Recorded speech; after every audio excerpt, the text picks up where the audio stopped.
What up, y'all? Fight Talk here with Jimmy Dukes. We got Paul Dakota. We're here on a side quest.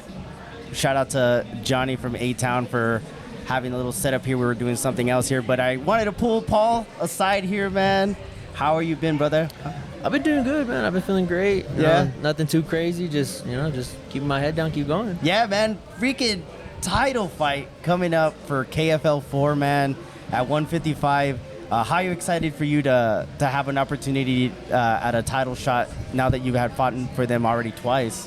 You know, it's crazy. It's pretty nice getting a title shot. You know, I shout out KFL, Lamar. I really am grateful that he chose me to represent KFL and bring the belt home. You know, it's been really great being able to fight for them and just working alongside KFL and Lamar. They're really cool people and everybody there at KFL. Yeah, man. But you've fought at CFC as well, man, and you got a title for that down the line. But I wanted to talk about this fight. How excited are you to get a title shot so early in your career? I mean, you've had some good fights. You've won a lot of fights.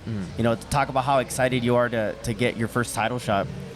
Man, again, words can't explain it, man. I can't put into words how excited I am to be able to fight at in my hometown. Yeah. Bring a belt back home, and being able to do it in front of my friends, family, and just my hometown where I grew up. It's great. It's awesome being able to do that, and at such a young stage in my career. It's awesome. Yeah, man. We were kind of talking about on the other thing we were doing here, just how it's grown here, and it seems like you have taken full advantage of being able to not only train at a great gym, but to be able to fight for these promotions. How excited you are for MMA in El Paso, because of KFL, because of CFC, and then fighters like yourself that are taking advantages of these spotlights. It's like you're saying, I'm taking advantage as much as I can get out there. I'm trying to make a name for myself and for my my gyms already have a name for it. I really don't think that I'm gonna be doing anything, adding any much. They got Carlos, they got Jacobo, they got Piggy, they got AJ out there. And they got all these other guys fighting Fury and making a name for themselves and the gym. So I think my little amateur self ain't really doing too much, but hey, I'm trying to work up there and do as much as I can. But yeah, it's great being able to fight for El Paso or fight in El Paso and just trying to make this place bigger in the MMA scene. Yeah. I want that. That's dope, man. I've gotten to know you over time, man. If you're not fighting, you're helping with your training because you have so many other teammates at EK. Let's go back to EK. Talk about having those guys like AJ, Piggy, Carlos, and all those guys already, like Victor, Guapo, like having those guy caliber teammates to help you. Like, it's kind of like a cheat code. Like, you're so young in your career, but the fact that you've been around and putting the time and the effort to be around and talk about the benefits of having them around in the gym. I mean, it's great. We call that gym the 365 fight camp, bro. If you're not in a fight camp, there's somebody else in a fight camp, and the intensity never stops. It's always a you scratch my back, I scratch your back type of deal. If I miss a day, a week, or something, because something comes up, I feel so shitty because I feel like I'm letting my training partners down and myself. But it's great to have that high caliber fighters in there, not even fighters in there, because it's never a dull moment, it's never a dull round. It's you always got somebody to look to or talk to when you need help or guidance along this journey, and it's awesome. Just shout out everybody at EKA and shout out all my training partners, man. Yeah, the first conversation we had when we did the interview on the video and stuff like that, did you think a couple months later all of a sudden you'd have 2 title shots? Like, isn't that crazy to think that? Yeah, it's crazy for sure.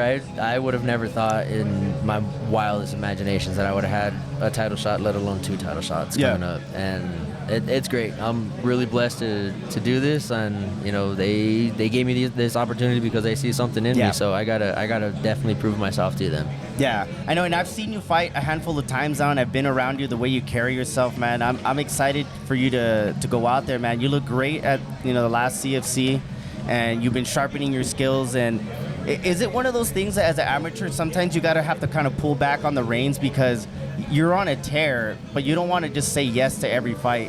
Does it make sense to kind of like sit back? Because I know it's been some time since you fought. Yeah. But were you just kind of waiting for things to make sense, or were you just taking some time for yourself? Kind of a little bit of both. I had some stuff going on after my December fight for KFL.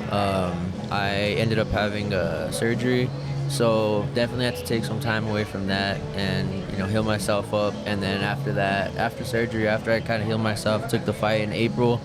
And got the win and all that stuff came out the way I wanted to, but I kind of had to look back at it, and to be honest, my mental wasn't there, so I had to take a little break and and pull back and fix myself mentally before I go out there and just take a fight and be like, yeah, I'm ready, and then step in that cage and be like, oh, maybe I'm not as ready as I thought I was. Yeah. So yeah, I did have to pull back on the reins a little bit and take some time to myself, fix myself.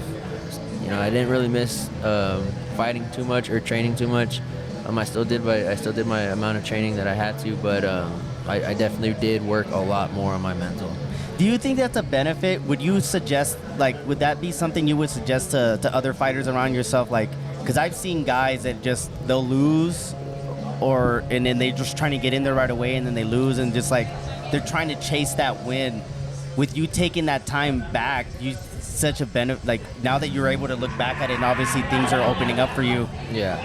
Do you recommend that to fighters? Is that something you would say, because you're so young in your amateur career but doing so well? Mm-hmm. Somebody that's listening who's a fighter, whatever. Do you say hey man, maybe you should do that? Yeah, I definitely should. If you're on an absolute tear and you're starting to feel too cocky about it, or you're feeling like, yeah, I'm untouchable, there's always somebody that's going to be able to touch you. And no diddy, pause, all that, but somebody's going to be able to touch you. Yeah. And when that somebody happens, you're going to fall a lot farther than if you would have taken a step back, waited a couple months, got yourself fixed up, because that month would have passed, or the day the fight would have came, and then all of a sudden your mental's not where you thought it was going to be, and now you're like, oh, maybe I shouldn't have taken that fight, or maybe I'm glad I didn't take that fight. So yeah, I definitely recommend taking a step back and working on that mental, because your mind will quit a lot faster than your body. Yeah, I think that's a cool thing that you say that too, because now I've been around a lot of girls and guys that fight, and the fact that you say that, I think it's cool that you say that, and I think it should be talked about more, because a lot of people always feel like they're losing out on opportunities or whatever. But when your opportunity comes, now that you have you have a fight coming up next week, you want to be able to capitalize on those. So if you're not mentally, physically there, you're gonna blow the opportunity, right? Yeah, you're gonna blow that. If you're not completely there, you're not 100% there, not where you want to be, it's gonna happen to you. And I know, and I'm speaking from experience, because it's happened to me in my second fight. Mm-hmm. And look what happened in that second fight. Yeah. I don't like to talk about it, but it's part of the game. And that second fight, it did not go the way I wanted at all. I got knocked out, and I went back to the drawing board and focused. I was like, I'm physically there. What happened? And I had to look back at it. And, your mind's just as big of a muscle as your body is. So you got to work that and train that just as well. Yeah, man. Well, I'm excited for you, man. Next week in KFL 4.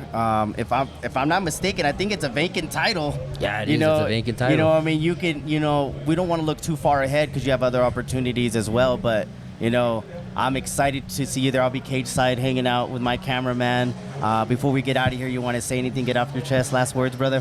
Thank you to everybody that's following this journey, following my journey, all the fighters here in El Paso. I know all of them can greatly appreciate it, and they want to say thank you. And if they can't say thank you, I'm gonna say thank you for them, and just thank you for showing the love and support that El Paso can definitely show to all these fighters. And thank you to, Jimmy and everybody else out here doing all this fantastic camera work and doing all these podcasts for us and really putting us out there. Hell yeah, man. I love to see it, man. You guys make sure KFL 4 happening August 23rd. Paul Dakota getting his first title shot as an amateur, man. I'm excited for you. Until next time, peace out, guys. Deuces.